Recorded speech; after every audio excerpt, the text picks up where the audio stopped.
So you know those months when you feel like you've been in a bit of a reading slump and then you look at what you've read and just die? Because that's kind of how I feel about this month.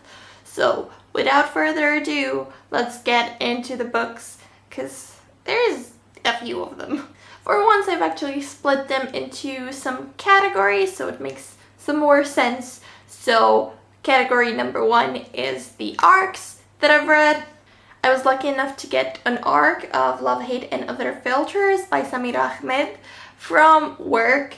So I read that. It follows a young Muslim Indian American girl who is so passionate about filmmaking, and it starts off quite light and fluffy, which I was expecting going into it, and then it just gets deeper and deeper, because you have the obvious teenage rom-com-y type thing, and then you have the undertones of what her identity means to her daily life and how it affects her life to be a brown person living in America. And it's so deep. It's mind-blowing. It's so well written. I cannot wait to read some more of Samira's books as they come out, because this was such a solid start.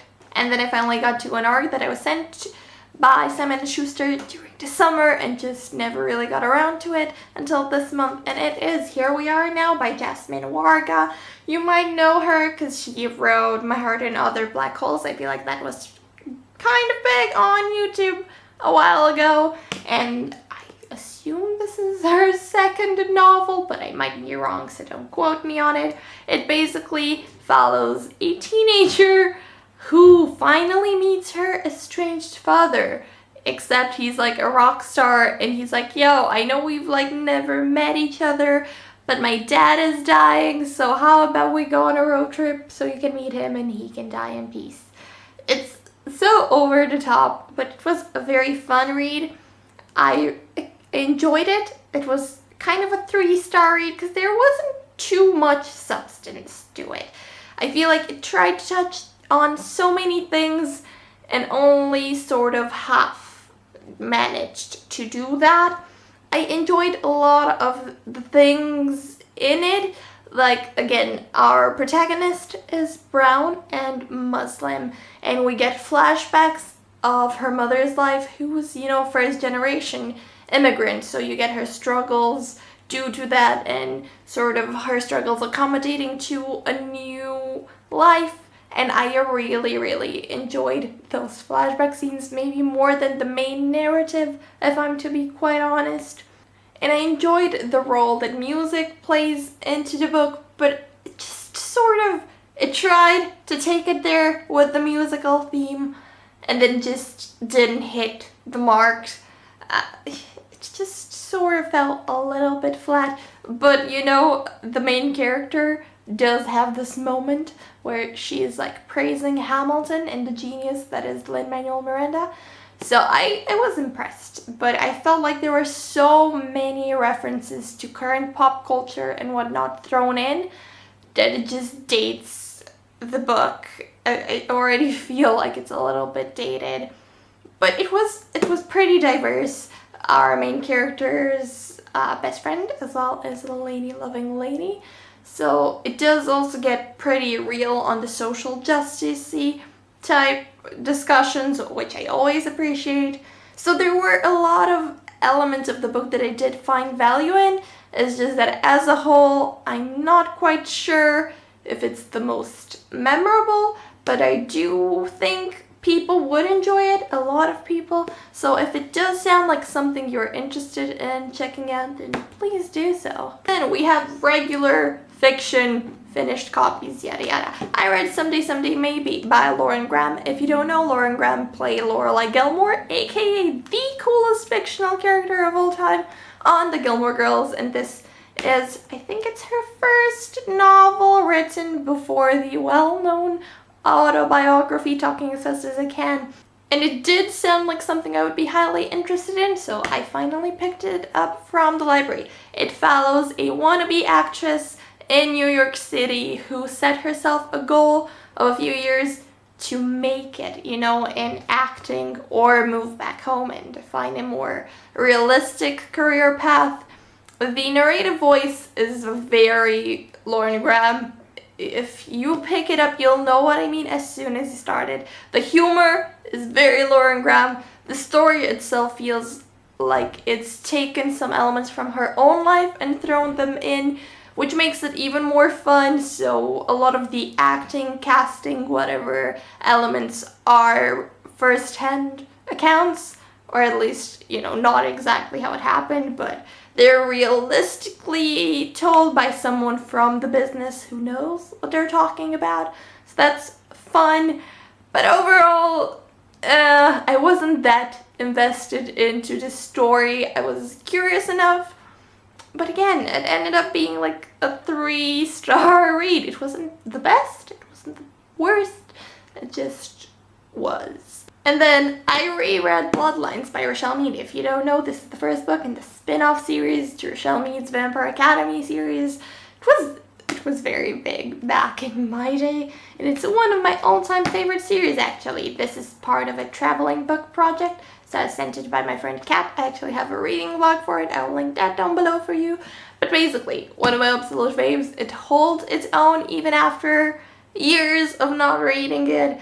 Sydney is my absolute favorite Rochelle Mead character of all time. The slow burn of Sidrian is just everything I need. All the mentions of coffee are so close to my own heart, so basically this is still perfect. We then have nonfiction reads. So I read Men Explain Things to Me by Rebecca Solnit.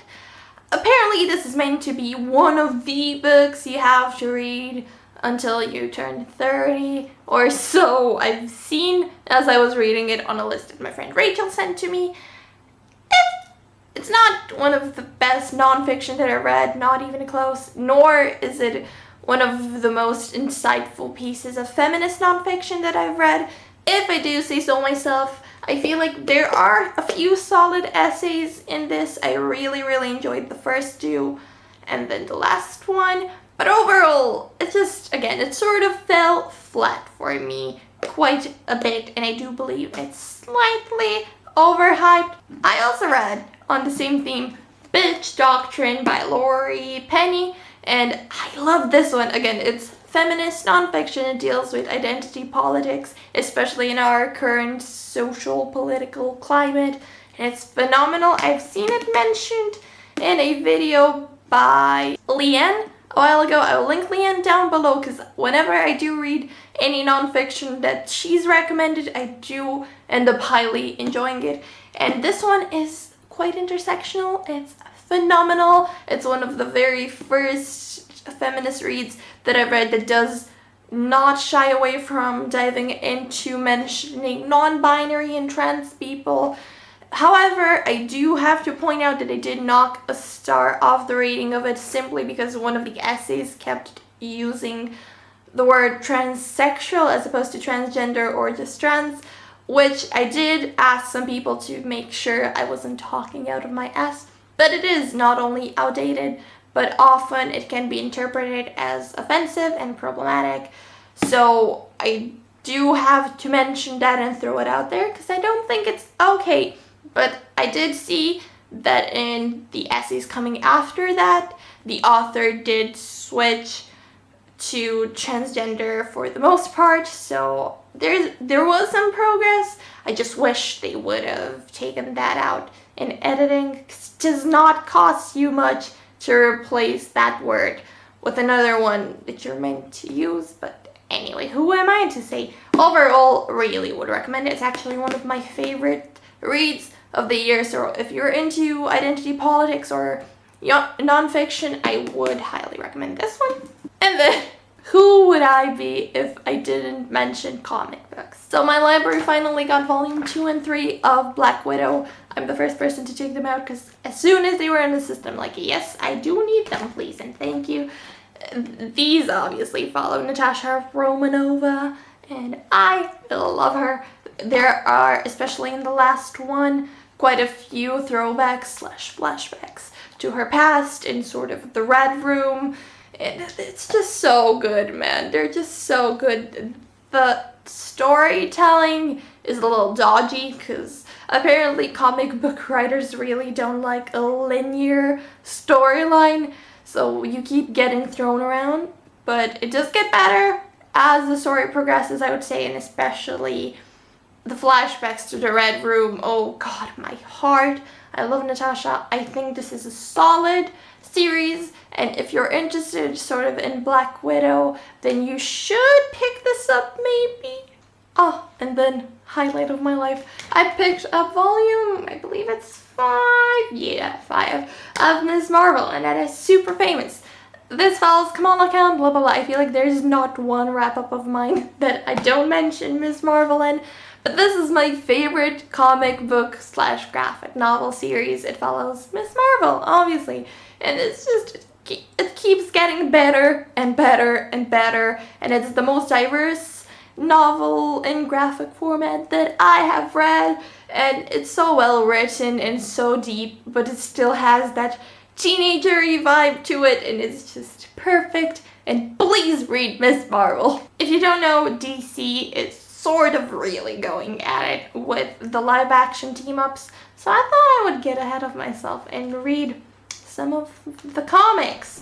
So, Teen Titans, part of the new 52, read volume 1. It's called It's Our Right to Fight. It was fine-ish. It's not even with any of the people that are gonna be in the actual TV show of Teen Titans.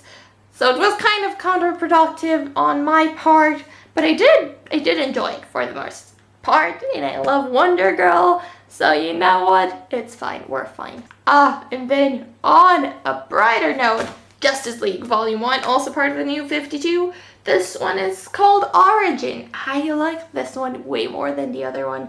I love the Justice League. I have some mixed feelings on the film, but yeah, anyway, Justice League. I'm picking up Volume 2 of this, so I was engaged enough to be interested in continuing on with the series. We shall see how that goes. And last but not least, Lumberjanes Volume, God knows, is it 5? It is indeed. Band together, this series keeps getting weirder and weirder and weirder, and I'm so here for it. This basically follows a group of girls at summer camp, except the summer camp has a very sort of Gravity Falls-esque vibe to it. It's so weird, it's so quirky, but it features girl power, and it's just phenomenal. This volume specifically features punk, band, lady-loving mermaids. It's so ridiculous and so good, and they keep going like, how do mermaids have a band underwater? How does this work? So it's not taking itself seriously, and it's not afraid to go places, and I just love it. Anyway, please do let me know if you have read any of these books or what your favorite read of the month was, and I shall hopefully catch you some other time, because Harry Xmas to You is happening, and I am reading all of the Harry Potter right now, so next month's wrap-up shall be fun. Anyway, thanks for watching. Bye!